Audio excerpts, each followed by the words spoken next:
Welcome to this quick one-stream tutorial on setting up the WebRTC plugin. It enhances content delivery with peer-to-peer connections, reducing server load. When a user starts a channel, the system checks if someone else is already watching.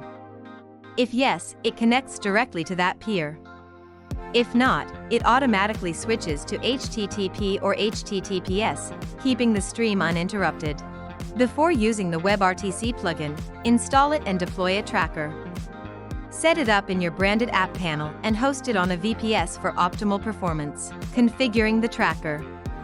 In the Details section, Name. Give your tracker a clear, identifiable name. IP. Enter the server IP address. Port. Use a free port like 7000 and avoid ones already in use, such as 8089. Public API URL. Point to your main server. If you change it later, reinstall the tracker.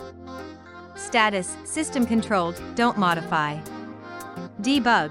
Enable only for detailed logs before installation. It may affect stats.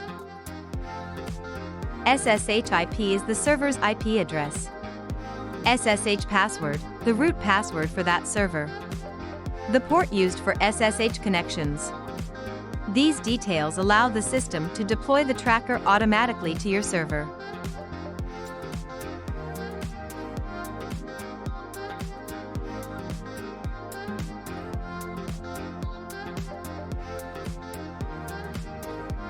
Testing the plugin.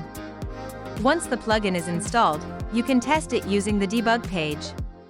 Simply add the provided path to your back-office panel URL to confirm it's working. Add the name and password fields, then enter the correct domain. Next, select the loader, choose the stream from the list, and pick the tracker you created.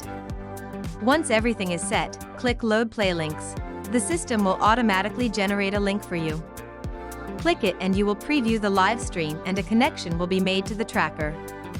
Once that is done correctly, you will be able to see this connection from the Manage Tracker page when you click on the icon below the streams. In the WebRTC menu, you can also add or manage turn servers, which relay media when direct peer connections fail because of firewalls or NAT restrictions. Thank you for watching.